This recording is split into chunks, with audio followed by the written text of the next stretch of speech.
a while and listen. Ladies and gentlemen, welcome back to the channel. Today we are going through some tales from r/GhostStories. This is a subreddit I haven't really visited before, but I'm hoping for some good stuff. I'm hoping you guys enjoy it as well, and if you do, be sure to leave a like on the video and subscribe to the channel. And if you have your own spooky ghost story to submit, be sure to join our Discord kingdom with the link in the description below. Without further ado, let's get into the spooky tales. My town had a quiet hour. Last night I found out why. I grew up in a tiny town in northern Maine. Population barely 900 people. The kind of place where everyone knows your truck by the sound of the engine. But the weirdest thing about the town wasn't the isolation. It was the quiet hour. Every night at exactly 1:13 a.m., every single person stayed inside for 1 hour. No lights on, no phones, no windows open, nothing. As a kid, I thought it was some old tradition, like a weird small town superstition. If you asked about it, adults would say, some things out there only notice you if you notice them first. No one explained further. Last month, my mom died, so I moved back home to clean out her house before selling it. I haven't lived there in 12 years. Honestly, I'd forgotten about the quiet hour completely, until my first night back. At 1:10 a.m., my phone buzzed. A town emergency alert. Quiet hour begins in 3 minutes. Lock all entrances, do not look outside. I actually laughed. I thought maybe the town had turned the old superstition into some dumb community thing. Then every light on the street went dark at once. Not one porch light remained. The entire town became pitch black. That's when I heard it. Footsteps. Slow, wet, directly outside my house. I froze near the kitchen window. My first thought was someone messing with me. Teenagers, maybe. Then something tapped on the glass. Not a knock, a fingernail, slowly dragging downward. I should have ignored it.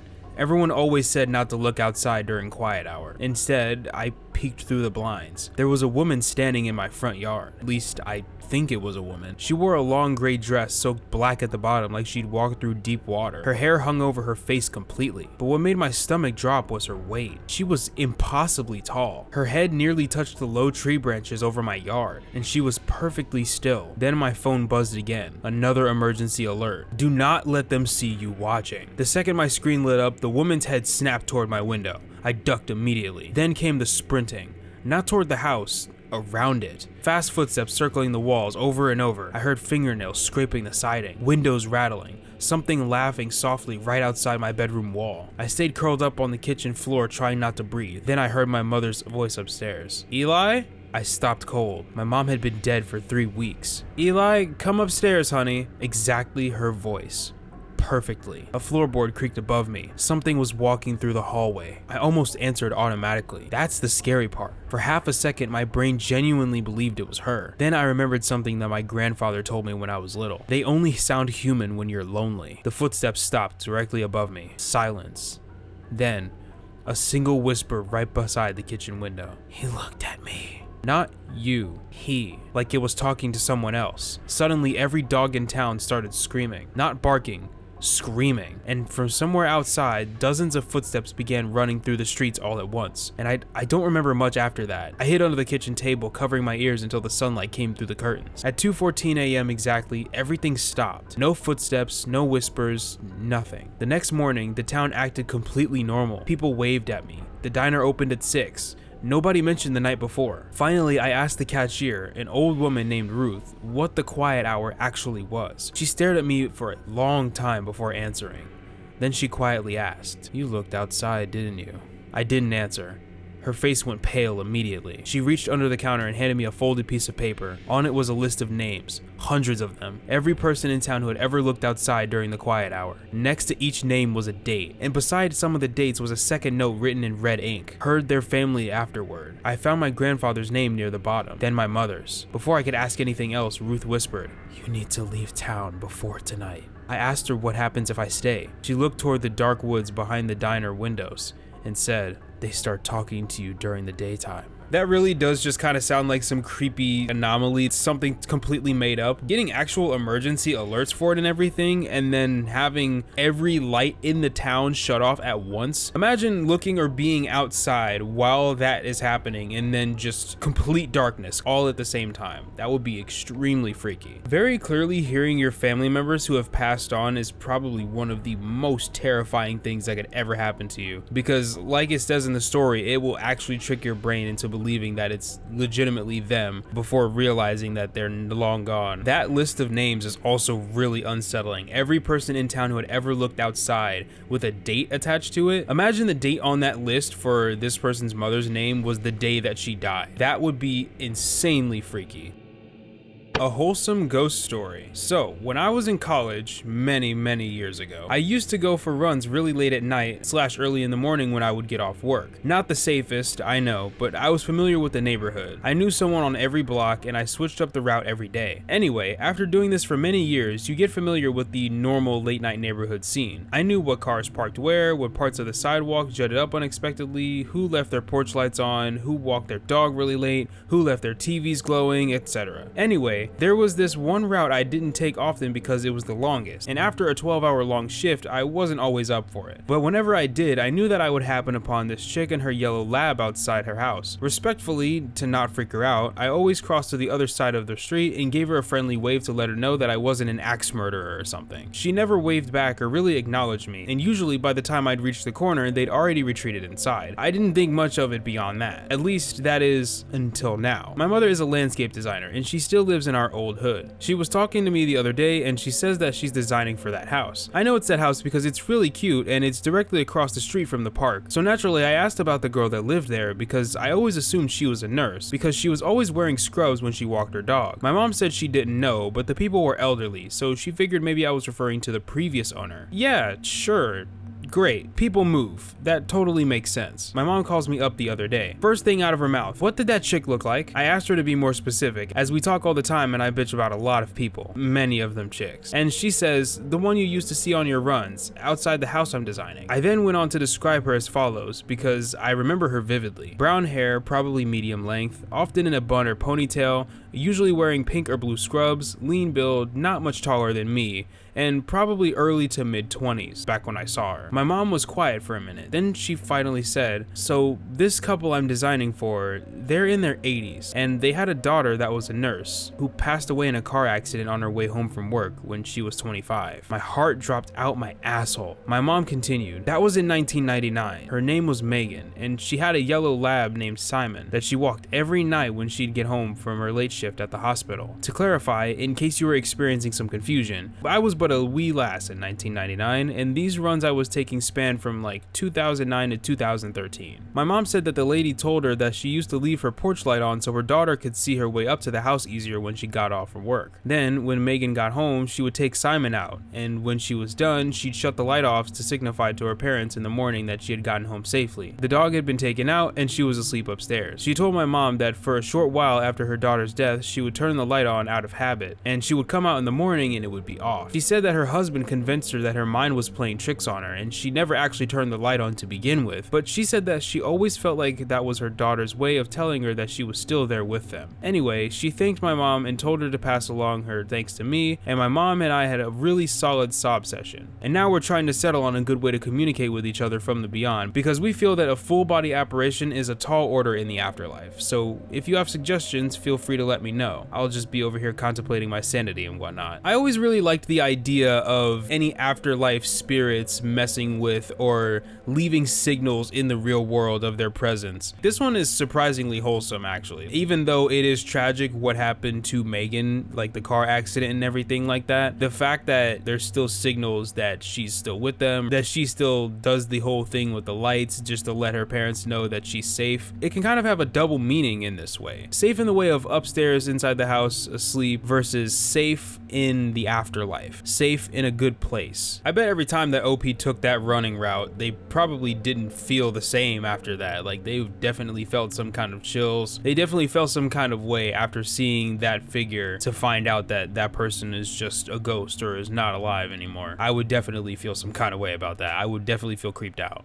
Greetings, dear viewer. This is Spacey here to quickly remind you to leave a like on the video and subscribe to the channel to let YouTube know that we're doing good work over here. It would be awesome if we could work together to hit 2,000 subscribers before summer ends. Thank you. Now let's get back to the video.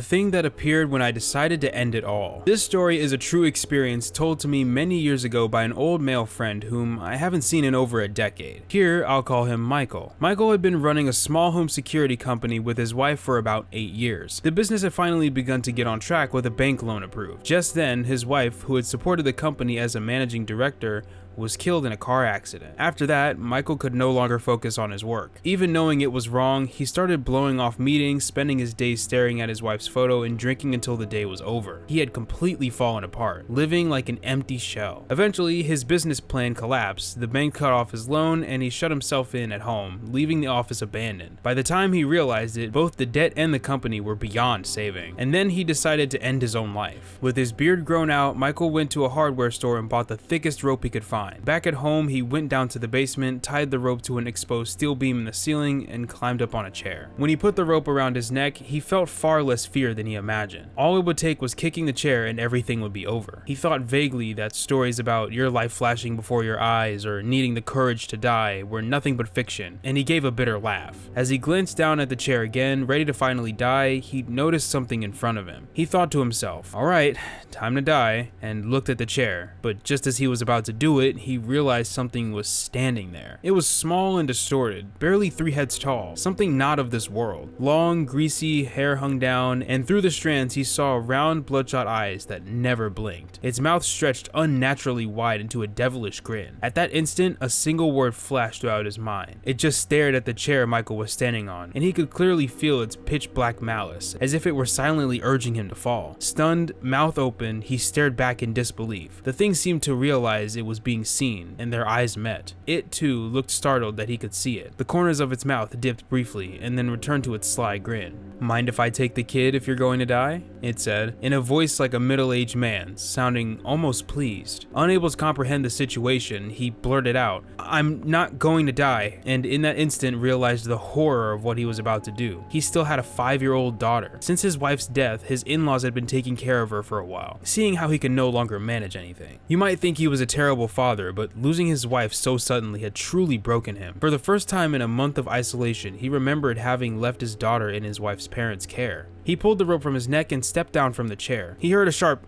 of a tongue click and the thing vanished, but the sense of its presence lingered. He went straight to his wife's parents' house, apologized to his in-laws, and embraced his daughter. Both she and his in-laws cried and forgave him. Now he's paying off his debts while raising his daughter and working desperately as a sales rep. He told me this at the end: "I don't know what happens after you die, but things like that definitely exist. They pick up on the scent of death coming off weakened people who are thinking of dying. People like I was back then, and they come for you." That is terrifying. Whoa. I guess in a sense, in this way, it was terrifying in a good way because he didn't end up taking his life. I mean, that would have really just been the really dark ending of it. You know, usually when I hear stories about people who are about to take their lives and they end up seeing something like that or having their life flash before their eyes, it's usually fairly positive images, positive imagery or positive figures. Like you get to see, like you see like a family member or something like that you really liked, and you just, all the positive memories come flowing in. But this was like a demon that was waiting for you to die essentially, and kind of reminded you and gave you a reason, unintentionally it seemed, that you shouldn't do this, that you shouldn't take your own life. I do like the fact that, you know, at the end of everything, he's had this realization that there is a lot much more to live for than just himself. And while he may not be able to ever get over his wife suddenly dying like that, he has life and still has a family, which is absolutely something to be fighting for. My grandfather saw his dead neighbor waving at him. This is a story my grandfather told me from when I was young. It happened in Poland sometime in the 1960s or 1970s. His family had lived on a farm in the middle of nowhere. To get there, you had to leave the main road, drive a few kilometers on a small road, then turn again to continue for several more kilometers on a dirt road through field. For that time, especially under communism, his family had quite a lot of land to work. About 200 meters away from their house was the farm of their closest neighbors. Because the area was so remote, the two families had had a very warm and friendly relationship. Everyone knew each other, people visited often, and they would regularly meet while working in the fields. I do not know the exact time of year, but it was during a harvest season, because my grandfather was working a lot in the fields back then. At that time, hardly anyone had a tractor or proper means of transport, but somewhere in the village there was a Soviet van, a bukhanka. Sometimes the driver would give my grandfather a ride to the village or back from the fields. One evening, my grandfather was dropped off near the farms. I do not know if he had been in the village or if someone had picked him up from the fields. When he got out of the van, he saw his neighbor standing by the gate, waving at him. It was already evening, and my grandfather thought the neighbor wanted him to come over for a drink, a cigarette, or just to talk for a while. That was not unusual between the two households, so my grandfather started walking toward the gate. But when he got closer, he could not see anyone there anymore. He thought maybe the neighbor had gone into the garden or was waiting for him in the courtyard. When he arrived, he looked around, but there was nobody. Then he noticed a body lying near the gate. It was his neighbor. At first, my grandfather thought maybe he had collapsed or suddenly fell ill. After all, he had just seen him standing there and waving only moments before. But when he tried to move the body, he immediately felt how cold it was and realized the man had already been dead for some time. There was nobody in the house and there was no phone nearby, so my grandfather had to call for help. Eventually, when medical help arrived, they confirmed that the neighbor was dead. As far as I know, they assumed it had been a heart attack. The strangest part is that my grandfather was absolutely sure he had seen the neighbor standing at the gate waving at him.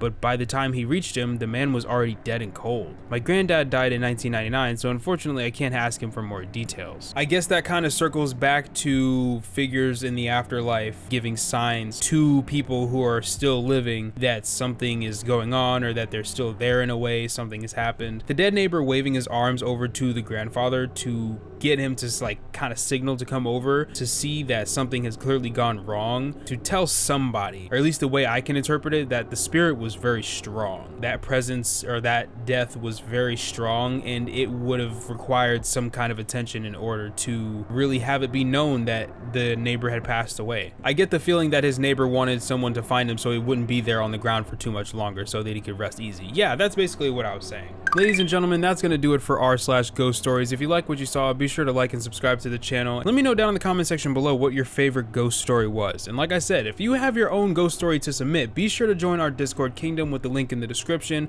and I'll also be in the pinned comment. I look forward to reading your guys' stories as I intend on featuring them in a future video here on the channel. And if you have any other suggestions for other subreddits that I should read, be sure to leave a comment down below because I read them all and I take all suggestions. That's all from me. Later.